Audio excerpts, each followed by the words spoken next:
नमस्कार, मैं हूं साहिल कुमार। आर्यावर्त टाइम्स देख रहे हैं आप। और आपको बता दें कि आज जो है भाजपा कार्यालय में उप मुख्यमंत्री सम्राट चौधरी ने प्रेस वार्ता किया और प्रेस वार्ता में जो है जातीय जनगणना तथा तमाम मुद्दों के ऊपर चर्चा किया है। आपको बता दें कि हमेशा से जो है जिस प्रकार से भाजपा कांग्रेस के ऊपर तंज कसते आई है, उसी प्रकार से आज सम्राट चौधरी जो है पूरे रंग में दिखे। आपको बता दें कि जातीय जनगणना को लेकर जिस प्रकार से होड़ मची हुई है कि पूरे भारतवर्ष में जो है जातीय जनगणना होनी चाहिए, जिसकी जितनी भागीदारी उसकी उतनी हिस्सेदारी, और इसके समर्थन में जो है सबसे आवाज आगे उठाकर कोई चल रहा है राहुल गांधी और कांग्रेस पर तंज कसते हुए कहा है कि इस प्रकार से जो है सम्राट चौधरी ने, जरा सुनिए प्रेस वार्ता। नीतियां राहुल गांधी जी के परदादा पंडित नेहरू ने भी आरक्षण का विरोध करने का काम किया था और तत्कालीन सभी मुख्यमंत्री को पत्र लिखकर इसका विरोध जताने का निर्देश भी दिया था। उसी तरह श्रीमती इंदिरा गांधी भी इस देश में गरीबों को, पिछड़ों को, दलितों को आरक्षण नहीं मिले, वो भी अपने राज में यही करते रही। राहुल गांधी जी के पिताजी स्वर्गीय राजीव गांधी जी ने भी, जब मंडल कमीशन इस देश में लाया गया, तब भी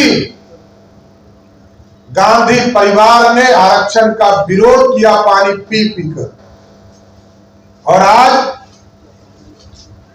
आरक्षण विरोधी डीएनए राहुल गांधी का साबित हो गया कि विरोध में जाकर, विदेश में जाकर उन्होंने विरोध करने का काम किया और कहा कि आरक्षण हम समाप्त कर दें।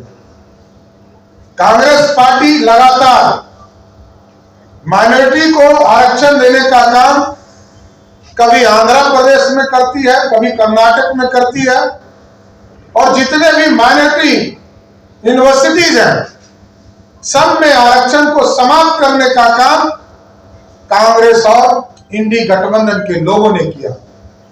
इसलिए पूरी तरह कांग्रेस एक्सपोज भी हो चुका, डिपोज भी हो चुका, और देश की जनता ने सही फैसला लिया कि फिर से नरेंद्र मोदी की सरकार बनाया, जो नरेंद्र मोदी जी लगातार ये गारंटी के साथ 2014 से कह रहे हैं कि इस देश में जब तक नरेंद्र मोदी की सरकार है, आरक्षण को कोई छू नहीं सकता। और ये हमारा इतिहास कहता है, जब स्वर्गीय कर्पूरी ठाकुर, भारत रत्न कर्पूरी ठाकुर जी को बिहार में मुख्यमंत्री बने, तब भी बिहार में पहली बार अति पिछड़ों को आरक्षण जनसंघ के सहयोग के साथियों के सहयोग से मिला। और देश में भी जब मंडल कमीशन को लाया गया, जो श्रीमती इंदिरा गांधी ने ठंडे बस्ते में डालने का काम किया था, जब देश में बीपी सिंह जी देश के प्रधानमंत्री हुए, तो सरदेव अटल बिहारी वाजपेयी जी और लाल कृष्ण आडवाणी जी ने समर्थन देकर, 84 सांसदों का समर्थन देकर आरक्षण की व्यवस्था किया। और यहां पर भी एक नेता है लालू प्रसाद जी, जो लगातार ये कहते रहते हैं आरक्षण के समर्थन में। वो आजकल लालू प्रसाद जी वही राहुल गांधी के गोद में खेल रहे हैं, जिस राहुल गांधी ने उनका पूरा जीवन, राजनीतिक जीवन, एक मुखिया बनने लायक भी नहीं छोड़ा।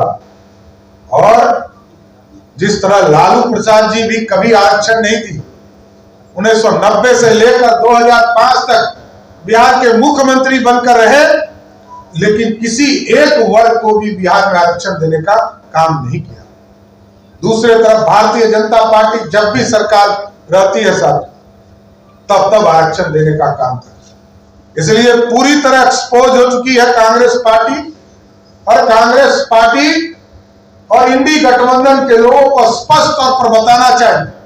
ये चुनाव जब आता है तो कहते हैं कि संविधान खतरे में है, आरक्षण खतरे में है, लेकिन सबसे ज्यादा विरोध करने वाले लोग यही हैं।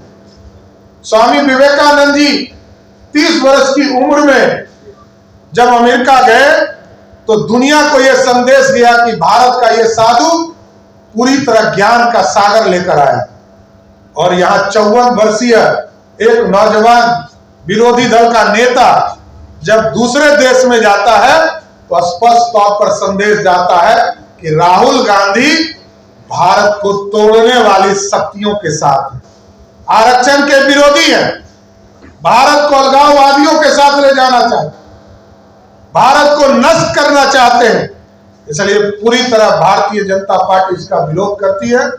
और आरक्षण देश के यशस्वी प्रधानमंत्री नरेंद्र मोदी जी ने साफ तौर पर कहा, आदरणीय गृह मंत्री आदरणीय अमित शाह जी, आदरणीय नड्डा जी ने साफ तौर पर कहा है कि जब तक भारतीय जनता पार्टी की सरकार है तब तक आरक्षण को कोई छू भी नहीं सकता।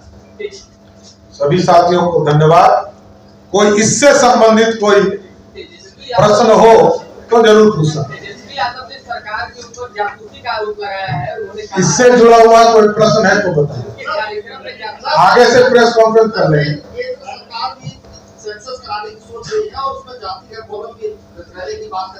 देखिए, भारतीय जनता पार्टी का बड़ा स्पष्ट निर्णय है। बिहार यूनिट ने बिहार में जनगणना कराने का काम किया, आरक्षण का समर्थन करने का काम किया। और भारतीय जनता पार्टी पूरे देश में कभी जातिगत जनगणना का कोई विरोध नहीं, समय कैसे इसको किया जा सकता है इसकी चिंता देश के यशस्वी प्रधानमंत्री नरेंद्र मोदी जी कर रहे हैं। यह फैसला नरेंद्र मोदी जी और उनकी सरकार को लेना है। सम्राट जी, तेजस्वी यादव बार-बार ये कह रहे हैं कि बीजेपी हो या जेडीयू खुलकर प्लेटफॉर्म पे क्यों नहीं आ रही है। हम तो खुल के आ रहे हैं कि जातीय आधार पर जनगणना देश लेवल पे करा लिया जाए। देखिए, 17 महीने की वो बेचारे राज्य के नेता और पिताजी के कृपा पर है। तो आदरणीय लालू प्रसाद जी ने जो फैसला किया, बिहार में हुआ है, जनगणना हो चुका। बिहार में आदरणीय नीतीश कुमार जी के निर्देश पर बिहार में जातीय जनगणना हो चुका। इसमें करना क्या? पार्लियामेंट के सदस्य को वहां आदरणीय मोदी जी से बात करनी चाहिए। और विरोधी दल के नेता को तो पहले से पता है कि बिहार में जातीय जनगणना हो चुका है। इसके लिए उनको क्या ज्ञान देने की जरूरत है? इसके लिए कोई ज्ञान देना तो ये बताइए। आप सुन रहे थे सम्राट चौधरी को, जिन्होंने स्पष्ट रूप से कहा है कि जिनके पोते आज जो है जनसंख्या की गणना के लिए कर रहे हैं, जातीय जनगणना के लिए कर रहे हैं, उनके पूर्वज जो है एक समय इस गणना के खिलाफ थे। उन्होंने लगातार जो है इंदिरा गांधी से लेकर राजीव गांधी, नेहरू तक को जो है लपेटा है और राहुल गांधी को घेरा है और कहा है कि अगर जातीय जनगणना की आप बात करते हैं, 65% आरक्षण की बात करते हैं, तो पुराने पन्ने पलटकर देखिए, कांग्रेस ही जो है आरक्षण के विरोध में था। इस प्रकार का बयान उप मुख्यमंत्री सम्राट चौधरी ने दिया है। इसी प्रकार के खबरों के लिए आर्यावर्त टाइम्स के साथ बने रहिए। साहिल कुमार की रिपोर्ट पटना से।